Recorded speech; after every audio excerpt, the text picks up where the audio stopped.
Wait lang na tayo sa mga buo. May natutulog dito. May mga sinampay dito.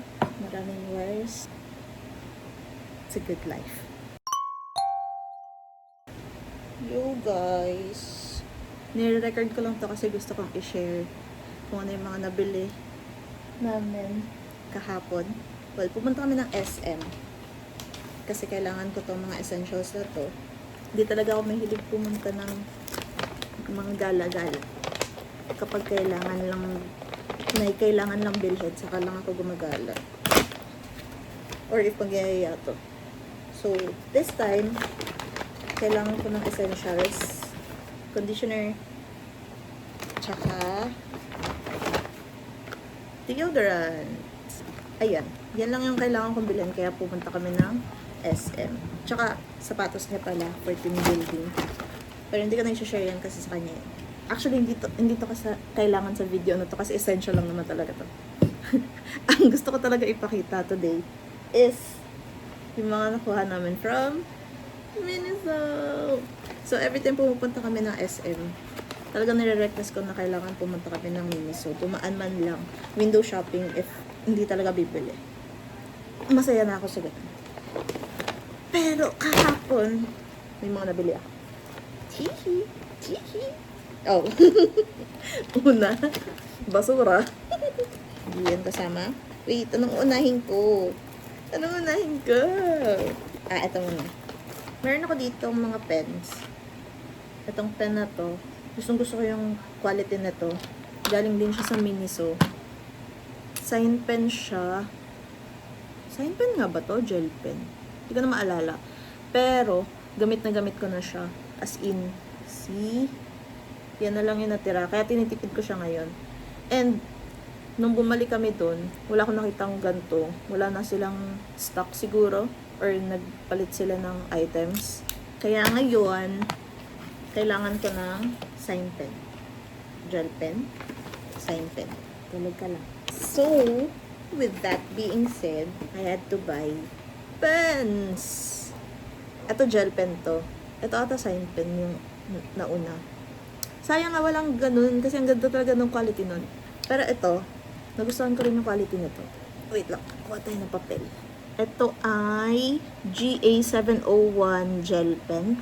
It's a blank ink 7mm gel pen. Actually, meron na itong isang set. Pero kasi ang laman ng set na yon parang isang ganito. Or ito ata yung laman nun. Parang ito. Tapos, mechanical pencil. Meron naman akong mechanical pencil. Tapos, meron pa akong mga refills. Ito na lang. Individual na lang yung binili ko. Gel pen nga siya. Ayan yung tip. Wow! Beauty Guru. Ayan yung tip. And maganda siya pang sulat. See?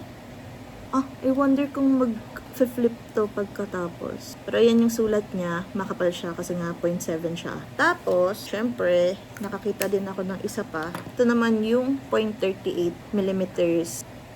Ayan. So, mas manipis siya. Ito yung parang sign pen. And maganda din siya sumulat. So, ang tawag lang sa kanya, thick barrel gel pen. Lagay na lang din natin dito yung tip size. So, ito yung sa 0.7. Ito yung sa 0.38. So, ayan. Meron akong kapalit dun sa sign pen ko. Tiyan! And, may isa pa kami nabili. So, nag-ikot-ikot ako dun kasi syempre, kailangan mabusog ng mata natin. Are you guys ready? Charadan! Colored pencil. Macaron colored pencil. Sana maganda yung quality na to. Well, Miniso naman, magaganda talaga yung quality. So, ayan, pastel colors. Kasi macaron. Pero ang ganda niya. Actually, ito yung dahilan kung bakit binitawan ko yung set na ganito. Kasi kuripot tayo, kaya kailangan isang set lang yung bibilin. Pero hindi nagtatapos dyan. At hindi ko itatry ito dito. Kasi dito ko siya itatry. Are you ready? Are you ready? Tchadan! Ito ay Tulip Garden Coloring Book. May kasama pala siyang color pencil. Pero syempre hindi natin nakita yan nung binili para mabili to. Charot. Alam ko na merong colored pencil. Pero hindi ko pa nabuksan. Yung bubuksan natin. Ito siya! Cute! Ay! Wala. Walang naman yung harap. Ayan! Mga line art siya ng mostly tulips. Tulips. Ako, feeling ko magkukulay ako na to.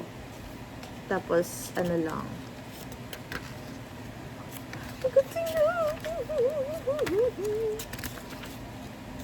Magka-color ako na to. Tapos, yun lang yung nasa video. See? Oh, may blank page pa. Siguro mag-sketch ako dito sa pinaka-huli. Check natin yung colors ng colored pencil na kasama nitong pack na to. Ito siya. 8 pieces yung colored pencil na kasama dito. Wala nakalagay kung ano yung mga colors na nasa loob. Surprise talaga siya. Oh! Mga ano lang. Basic colors lang. Ah! No! I'm sorry. Nabasag na agad. Colored pencil naman siya, so tatasahan lang. Very minimalist. Pero mahirap i-check kung ano yung makukuha mong color. So, ayan yung mga colors. Merong pink. Can you see it? Can you see it?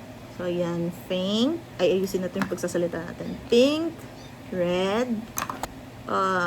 Parang yellow-green. Parang yellow or yellow-green. Tapos, yung nabagsak ko kanina. Brown. Wala, nag-crock talaga siya. Orange. This is purple. And then blue. And green. So, yun yung mga kasama. Very basic colors yung mga kasama ng coloring book na ito. Pero feeling ko ito yung gagamitin ko. Cutesy. Pero, gagamitin ko rin ito. And yeah, yun yung mga nabili ko. Nabili namin pala. So yeah, yun yung mga nabili namin sa Miniso. Parang ang ikli na tong video na to. Parang hindi pwede. Naiiklian ako. Nag-color na ba ako? Or, i-introduce ko na lang sa inyo kung ano yung mga gamit ko. Dahil pala inuna ko to. So, na-introduce ko na sa inyo kanina. Ay, unahin pala natin to para totoong YouTuber tayo. So, ito yung gamit kong pencil case. Very simple, very mindful, very... Ayoko. Nabili namin to sa Japan Home Center o Daiso. Very simple lang. Nabanggit ko na to kanina. Ito yung gustong-gusto kong sign pen. And hindi nga namin to nabili kasi naubos na ata yung stock sa Miniso. Kaya, nung bumalik kami doon, ito ang binili ko. These are my fine liners. Isang set siya nung binili namin. Pero iba-iba yung tip. Meron tayong 0.5, round, 1mm, 0.2mm, and a chisel. Pakita ko ba? Isa-isa. Unahin natin yung 1mm. So, ito yung 1mm, mga ma'am sir. Ayan yung 1mm, makapal siya. This is the 0.5mm. And then, this is the 0.2mm. We have here the round tip fine liner. Ito para siyang medyo marker na siya. Tapos, ito yung chisel tip. So, flat siya and slanted. Ayan, yung sulat niya. Yung 1mm tsaka 0.5mm parang konti lang yung difference. Pero, yung 0.2 talagang mas manipis siya. Yung round, makapal talaga yan. Para siyang marker na. Tapos yung chisel, flat. So, para siyang highlighter type. Okay, next sa aking pencil case is a Sharpie highlighter. Oh.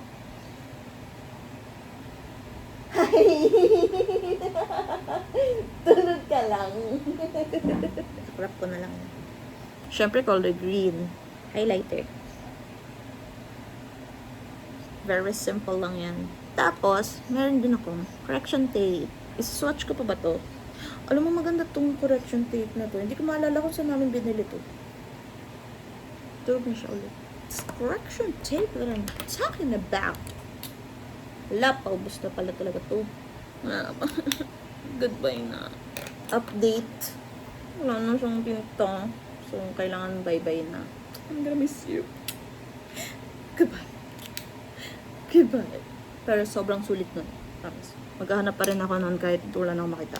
Okay, last but not the least. Ay, hindi ko pa napakita yung swatches nung highlighter tsaka yung correction tape. Focus. There. So, ayan yung highlighter and yung correction tape. Ganda ng correction tape, ano? Hindi siya mabigyan ng justice itong camera. Hindi makafocus. And last but not the least sa aking pencil case is this X-Acto knife. Hindi siya X-Acto knife talaga kasi ibang brand to. Di ba brand yung X-Acto knife? Nabili namin to sa Pandayan. Tapos medyo na ano na siya, na-crack yung dulo niya. Kasi ginamit namin to sa diamond painting. Tapos parang napangtuklap siyang ganun. So, nabali yung dulo. Pero sobrang pointy nito. Kailangan careful. Always have the cap on. Yan yung main na pencil case. Pero, meron pa akong isa pang pencil case. Not really pencil case, parang pouch siya. Pakita ko na rin ba? Pakita na rin natin. Why not? Ay, hindi na siya kakasya. Hindi na siya kakasya. Sobrang liit na kasi nito. Baka ihiwalay ko na lang ang aking... Hindi, kakasya siya. Kakasya siya, Kim. Kakasya siya. Manalig ka. Kakasya yan. Tingnan natin. Hindi siya kumasya.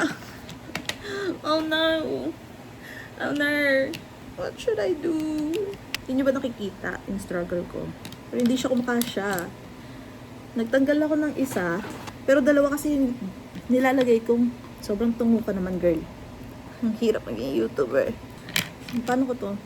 Ano ko to gagawin?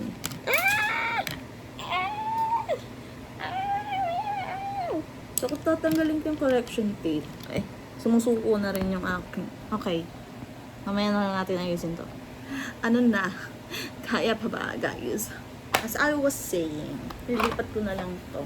Puro pens na lang nandito. Maganda naman ang itsura niya. Sharayn! Okay, as I was saying, ito yung aking second pouch. The pouch is pasalubong lang from Thailand. Ang nagpasalubong sa akin ito yung dati ko manager. So, again, it's a pink with a green, pink pouch with a green elephant. And then it has the name Thailand in there. And when you open it, and let's open it. Anong una natin makukuha? Gunting! Because you always have to have gunting. Kahit may X-Acto knife. Hindi nga siya X-Acto knife eh. Anong tatawag ko sa kanya? Parang blade lang, ganun. Anyway, second thing that I'm seeing in this is another Sharpie.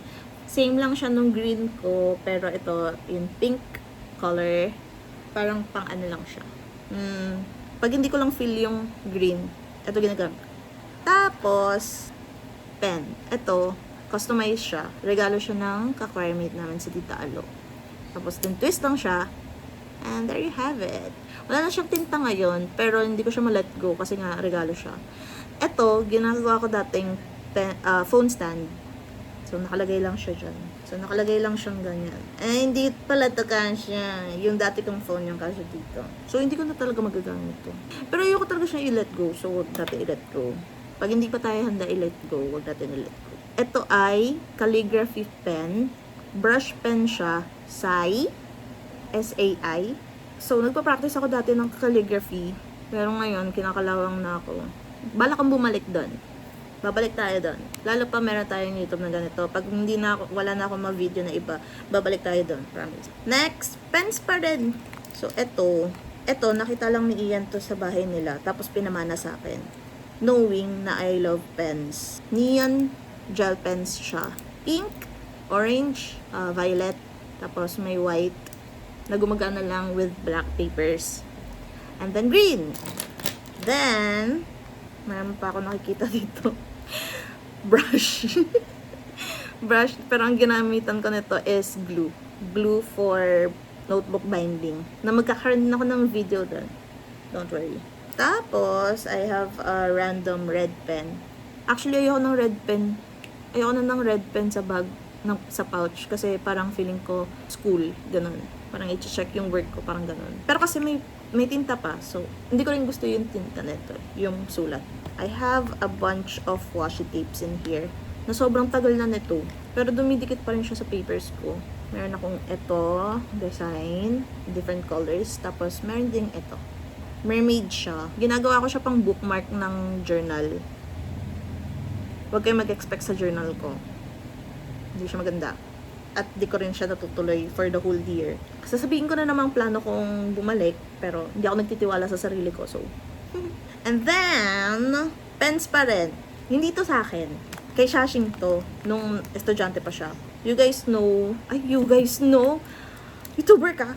Nung pandemic, syempre, hindi naman pwedeng lumabas. So, sa online binibili lahat. Eh, hindi ka naman pwedeng bumili ng paisa-isa lang. Or pwede din, pero syempre, bibili ka na lang rin, sayang yung shipping fee, damihan mo na. So, bumili siya ng pagkarami-rami. Green pens. Green yung sulat nito. Flex stick pens. And sobrang dami. Hindi ko alam kung bakit green ang napili niyang kulay. Baka akong bumili nito. Hindi, si Shashing bumili nito. Pero it's a bunch of green pens. Yung iba dyan, may yung rubber thingy kapag bagong-bago yung pen. Ayan may rubber pa siya. Hindi pa natatanggal. Ibig sabihin, hindi pa nagagamit to. So, I'm keeping them. Inampun ko na sila kasi bilang mahilig naman ako sa pens. I also have a bunch of, hindi naman a bunch. 3 paper, ang tawag dito. Di bali na. Basta ito, yung pang-secure ng mga papel sa folder. Hindi rin sa akin to, nakita ko lang, and ayokong itapon. So, inampun ko na rin. And then, asa ng aking pencil? May mechanical pencil ako. Meron din akong isa pang eraser. Pero hindi ko mahanap hindi ko alam kung nasan yung mechanical pencil ko. I-video ko na lang yun kapag nakita ko. Para kompleto yung pens ko dito. But I have a random pilot eraser. Hindi rin to sa akin. Ano ba? Nangangalakal lang ata ako ng mga And then, ito, freebie to sa Coco Crunch. Winking emoticons pala. Tapos yung loob niya, ayan, cute. Sticky note ba to? Oh, sticky note siya. Ayan. Pare-paras ba yung laman nito? Alam ko pare-paras yung laman nito eh. Puro ganito. Puro ganyan yung laman. Sticky notes. Mayroon lang mga random sticky notes. And nangihinayang lang rin ako tapon. Sa akin na rin to. And then, sa loob ng pouch is may pouch pa. At ang laman niya ay tran! Ring binders. Hindi to ring binder. Ay, ano to? Puzzle. Alam ko to alam ko to i-solve.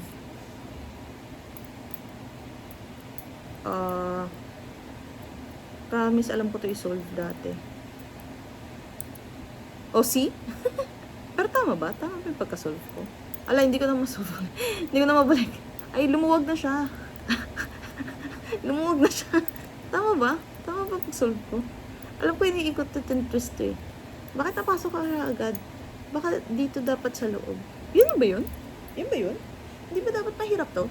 Tama ba yung ginawa ko? Oh. Ba't ang dali? Hindi ganito to. Hindi ganun kahirap. Ay, hindi ganun kadali to. Alam mo talaga, hindi ganito kadali yun. Hindi ganito kadali yun. Kung saan na napunta tong video na to, sabi ko, sit down video lang na ng haul ng nabili namin. Hindi ako papayag na ganun kadali lang yan. Hindi siya ganun kadali. Kasi naalala ko to eh. Hindi siya ganun kadali. Niloloko. Hindi siya ganun kadali. Hindi ako papayag na ganun lang siya kadali. Hindi siya ganun kadali. No. Hindi. Nagliligpit na ako. Balitaan ko na lang kayo kapag nagawa ko to. Kasi feeling ko hindi ko talaga siya titigilan. And yon, abangan nyo na lang yung coloring session ko with this coloring pen. I'll see you guys next time. Nanginginig ka pa. Ang pangit ko mag-swatch, okay? Ang hirap maging YouTuber. Panglamok ka. Okay, mabalik tayo dun sa rings.